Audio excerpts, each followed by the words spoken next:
Our university embraces a commitment to free expression. That commitment extends even to views that many of us find objectionable, even outrageous. We do not punish or sanction people for expressing such views, but that is a far cry for endorsing them. It's in the exercise of our freedom to speak that we reveal our characters, and we reveal the character of our institution. Yes, just when I thought the war was coming together, but I have seen recently how divided we are. A lot of things are happening. This group is coming out to say, oh, you are right. Another group is coming out to say, you are wrong. It has just become a normal thing in our society. Taking away someone's life is just normal. It is crazy to continue saying this in social media.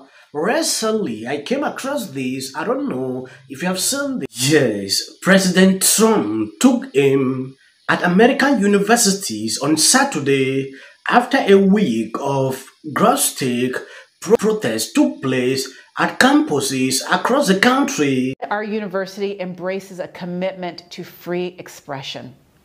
That commitment extends even to views that many of us find objectionable, even outrageous. We do not punish or sanction people for expressing such views, but that is a far cry for endorsing them. It's in the exercise of our freedom to speak that we reveal our characters, and we reveal the character of our institution. We can issue public pronouncements declaring the rightness of our own points of view and vilify those who disagree. Or we can choose to talk and to listen with care and humility, to seek deeper understanding, and to meet one another with compassion. We can inflame an already volatile situation on our campus, or we can focus our attention where it belongs, on the unfolding tragedy thousands of miles away.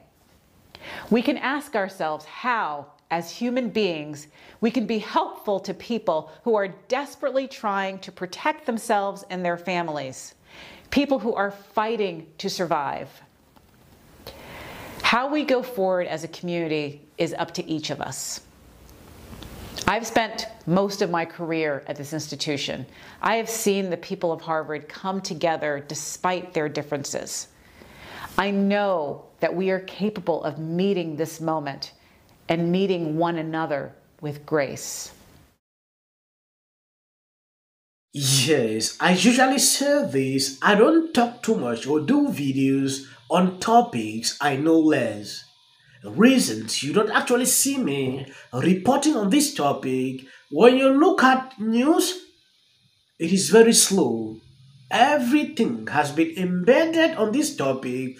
Should we really be centering white people and whiteness in a time of political uprise that's centering Black people? So language is a part of this, right? Garrett, right, TJ? We know this. Language is a part of white domination. Language is a part of white supremacist thought. And so I have this hashtag that I do on Twitter, Save Black English, right? So when we're talking about whiteness, it's almost again decentering Blackness, and it's okay to talk about whiteness, but we just have to be very conscientious of how we're talking about it, right? So we need to be intentionally also centering Blackness and Africanness if we want to push back against white supremacy. And that's very important because anti-Blackness is always centering of white people's needs, white people's ideas.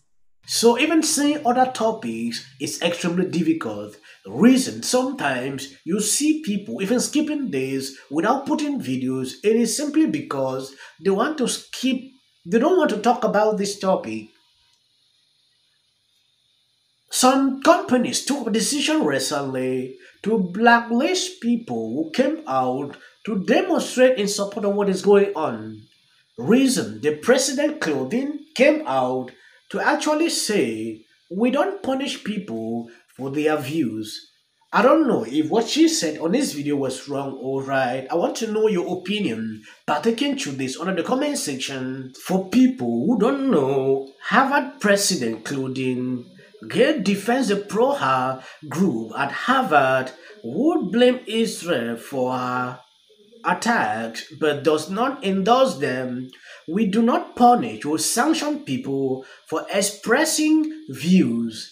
The students who blame Israel for the attack are now learning what it means to be held accountable.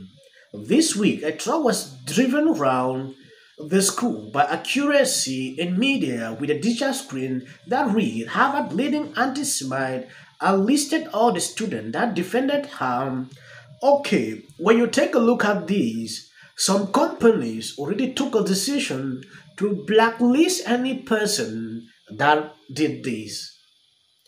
And now the president is coming out to say we cannot punish people for their views.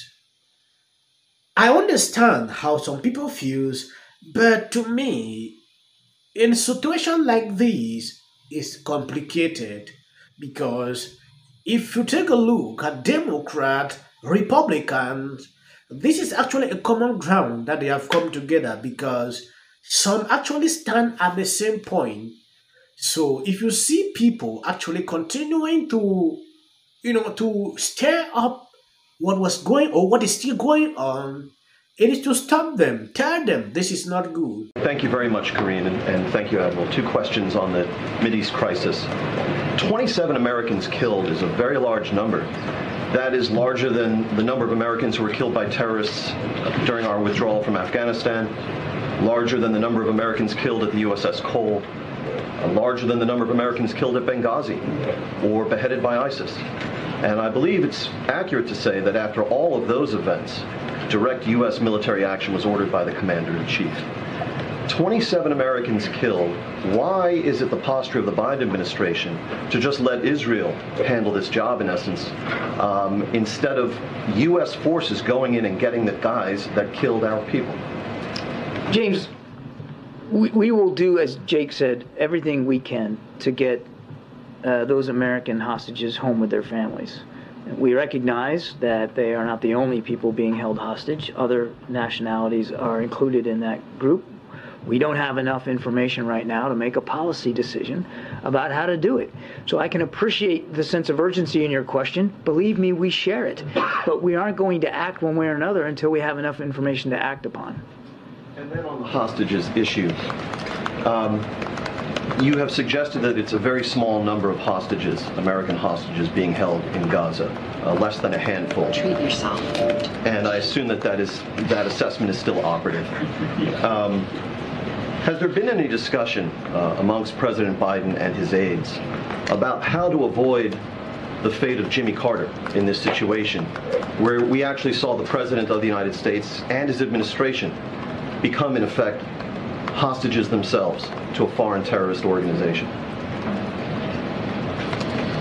With all the respect that President Biden has for President Carter, I can assure you that he is not focusing on history here, even domestic history.